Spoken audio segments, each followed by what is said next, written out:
कर दी है, 85 उम्मीदवारों के नामों का ऐलान कर दिया है। 85 उम्मीदवारों के नामों का ऐलान किया है बीजेपी की एक और लिस्ट उत्तर प्रदेश चुनावों के लिए। और आपको बता दूं कि रायबरेली से अदिति सिंह को टिकट मिला है। रायबरेली से अदिति सिंह को टिकट मिला है। गजेंद्र जी, आपकी पार्टी की अदिति सिंह कांग्रेस में रही, अब बीजेपी में शामिल हो गई और अब रायबरेली से उन्हें ही टिकट मिला है। अदिति सिंह लड़ेंगी रायबरेली से चुनाव। ये बड़ी खबर मैं आपको बता रही हूं। जो एक और लिस्ट अब सामने आई है, बीजेपी ने उत्तर प्रदेश विधानसभा चुनावों के लिए एक और लिस्ट जारी कर दी है और वो लिस्ट आपके सामने है कि किस तरह से अंजुला माहौर को उतारा है हाथरस से और वही रामवीर उपाध्याय सादाबाद से। ये लिस्ट है जो अब 85 उम्मीदवारों के नाम घोषित किए हैं बीजेपी ने और उसमें एक प्रमुख नाम, जैसा मैंने कहा, प्रमुख नाम अदिति सिंह का है जिन्हें रायबरेली से टिकट दिया गया है। ये बड़ी खबर बता रही हूं और मैं आपको एक बार बता देती हूं कि जिन 4 दावेदारों की मैं बात कर रही हूं उन 4 दावेदारों के लिए, और ये भी आपको बताएं, और हरिओम यादव को जो कि मुलायम सिंह यादव के समधी हैं उन्हें भी टिकट दिया गया है।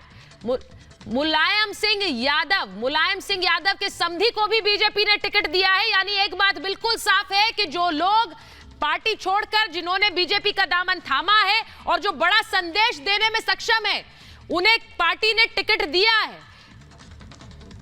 और रामवीर उपाध्याय को भी टिकट दिया है जो कि मायावती के एक समय करीबी रहे, उन्हें भी टिकट दिया है बीजेपी ने। अब सोचिए कि वो सब जो पार्टी छोड़कर बीजेपी में शामिल हुए, और ये बात कई बार आप लोगों की तरफ से कही जा रही थी कपीश जी, अगर मैं कहूं गजेंद्र जी की पार्टी छोड़कर तो गए लेकिन वहां पर स्वागत नहीं होगा, टिकट नहीं मिलेगा, टिकट सिर्फ हम लोग देंगे।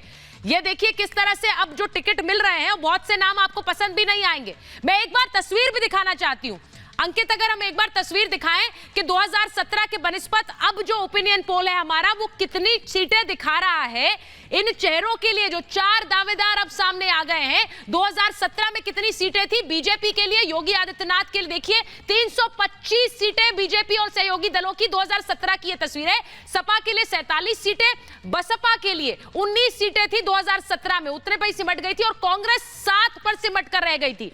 अब जो दाव चला गया है, मैं इसलिए कह रही हूं कि चेहरा चुनावों में बहुत जरूरी है क्योंकि चेहरे के बल पर ही यह चुनाव लड़ा जा रहा है। कम से कम उत्तर प्रदेश का चुनाव तो यही दिखाता है कि चेहरा मजबूत तो वोटर साथ चल रहा है। योगी आदित्यनाथ ने सबसे पहले अपनी दावेदारी दिखाई, उन्होंने चुनाव लड़ने का ऐलान किया गोरखपुर से और हमारा जो ओपिनियन पोल था यानी कि रिपब्लिक और पीमार्क का जो ओपिनियन पोल था उसमें 252 से 272 सीटें बीजेपी के लिए 2022 में आ रही हैं। मैं आपको ये इसलिए दिखा रही हूं क्योंकि 4 दावेदार और इनकी अब इस बार 2022 में कितनी दावेदारी नजर आ रही है। अखिलेश यादव 47 सीटें थी 2017 में, लेकिन अब देखिए 111 से 131 सीटें। ये पी मार्क का हमारा ओपिनियन पोल, जरा इस पर रुकेंगे अंकित, क्योंकि जो सीटें मैंने अखिलेश यादव के लिए दिखाई उनके लिए बहुत बड़ा जंप है 2017 से अब, यानी कि 2022 में समाजवादी पार्टी के लिए यह बड़ा जंप है क्योंकि उनकी सीटें बढ़ती नजर आ रही हैं। योगी आदित्यनाथ को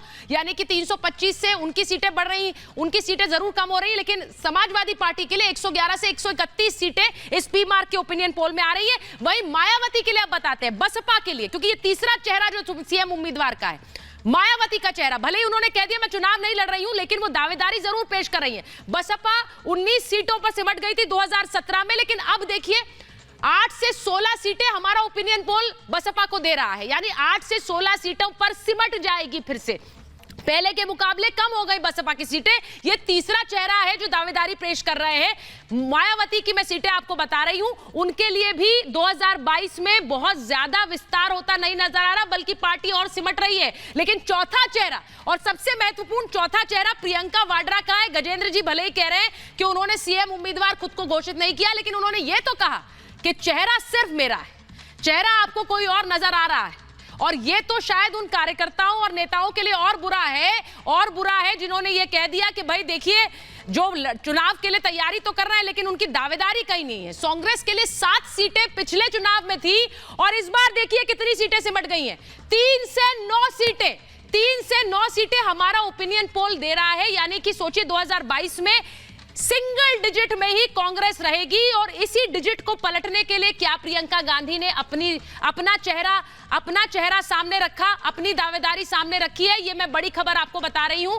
कांग्रेस की 7 सीटें थी और अब 3 से 9। मैं एक बार मैं एक बार जा रही हूं सतीश प्रकाश जी आपके पास।